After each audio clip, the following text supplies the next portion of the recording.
A person wakes up in the morning, and the brain is a record of the past.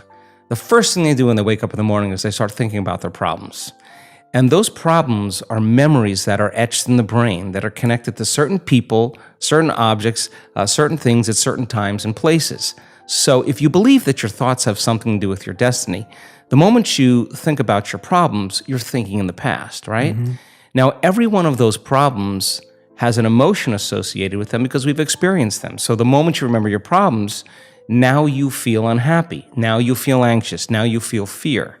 So the moment we feel those emotions, it takes a thought and a feeling, a memory or an image and an emotion, a stimulus and a response, and we start conditioning the body emotionally into the past. Now, the body is so objective that it doesn't know the difference between the real-life experience that's creating that emotion and the emotion that person's fabricating by thought alone. The body's believing it's in that environmental condition.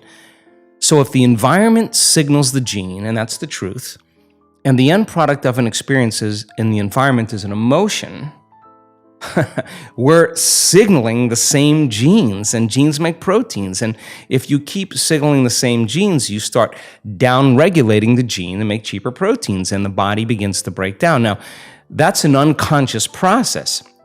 So what goes along with that is the moment the person feels that emotion of unhappiness or whatever it is, the brain checks in with the body and says, yeah, you're feeling pretty miserable, you're suffering, and we tend to generate more thoughts equal to the feeling that we have.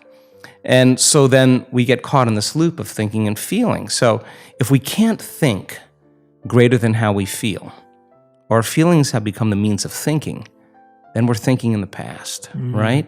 And so we call that the familiar past. And then a person gets going in the day and they start thinking, oh, I got to see this person, I got to go to that meeting, I hate doing this, and now they get in their routine. And a habit is a redundant set of automatic, unconscious thoughts, behaviors, and emotions that's acquired through repetition. A habit is when you've done something so many times that the body now knows how to do it better than the mind.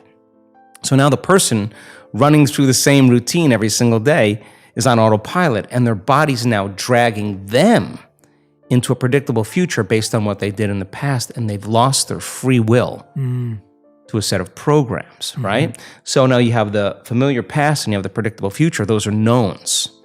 So the only place then, reasonably, where the unknown exists is the sweet spot of the generous present moment. That is when the body and mind are free from those conditions.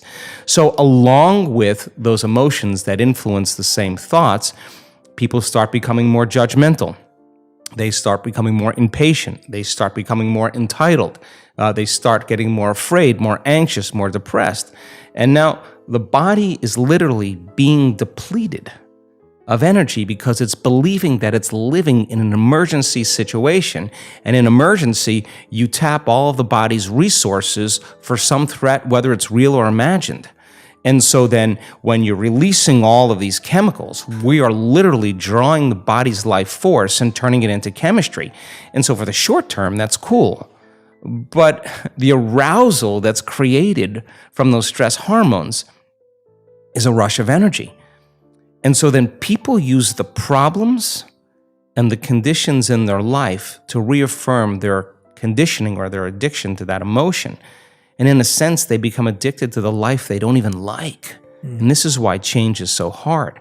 So then when a person makes up their mind to change and they say, okay, I'm not going to say I can't, I'm not going to judge another person, I'm not going to blame, I'm not going to complain, I'm not going to make excuses, I'm not going to be a victim, I'm not going to talk trash about anybody, I'm just going to stop. Well, that works out really well for the first couple hours. Then the body's saying you're out of schedule. You normally at 8 in the morning, you're getting traffic and you're angry. Then at 11 o'clock, you check your emails and you're really judgmental and frustrated. And the body's saying, oh, well, you've been doing this for the last 20 years. You're just going to stop today. So now the body, which has been conditioned emotionally to be the mind, wants to return back to its familiar territory, to the known. So the body starts influencing the mind. And it says, come on, this is a good time to judge. Come on, this is a good time to suffer.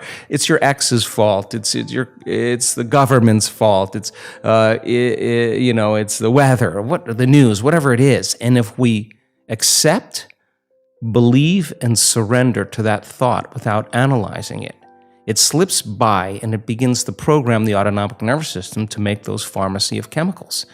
And so that's when the person makes the same choice, does the same thing, creates the same experience just for that familiar feeling. Okay, I'll complain just so I can feel suffering. Then they'd rather be unhappy than step into the unknown, to step into possibility. And the hardest part about that process, first of all, is not making the same choices you did the day before. And here's the payoff. You got to stay conscious and not go unconscious. And it turns out that 95% of the time we're unconscious. So if you're going to stay conscious, then there's an element that also requires a certain amount of awareness or energy. And you got to step outside of that unconscious state. So the thoughts that they're thinking are slipping by their awareness unnoticed because they're hardwired in their brain, because they've been saying, I can't, it's too hard, my life will never change, it's someone else's fault. Those thoughts have consequences in the body. There's a subject we don't have time to get into tonight called better thinking habits. One of the major things Shoaff taught me when I met him, he said, poor thinking habits keeps most people poor. Not poor working habits. Most people work hard, but they don't think hard. And Shoaff taught me that the mind is like a factory, a mental factory. And whatever you think about all day long pours ingredients into this mental factory. And that's what builds the economic, social, financial fabric of your life. He quoted me a Bible phrase that says, as you think, so you become. How awesome.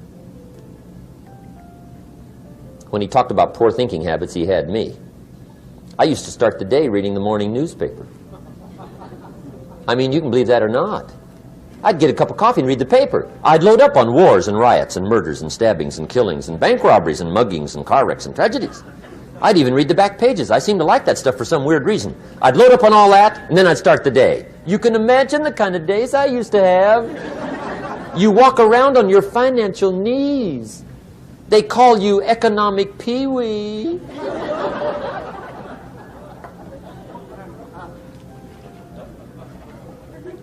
The guy says, I want to be a great leader. Wonderful. The first thing we do is follow him to his house.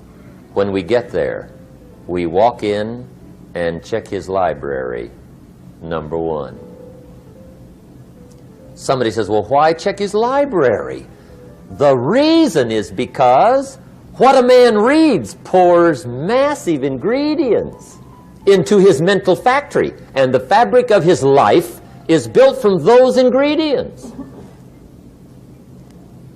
You would not believe what some people have got in their house to read. You would not believe. One of the best dressed up words I know for a lot of it is trash. Can you imagine dumping a barrel of trash into this mental factory every day and coming out with a rich, dynamic, positive life? It can't be done. You might as well try making a cake with cement. The kids back in Danbury, Connecticut, high school, they're asking me questions one day. I'm talking to the kids. Kids got good questions these days. One of them said to me, Mr. Rohn, how do you build the good life? I said, it's simple. It's not easy, but it's simple. Here's how you build anything. Select the right ingredients, keep out the wrong ingredients, and it starts with thought. Everything starts with thought. So you must be wise and careful what you think about, because that starts everything. You got to be wise and careful.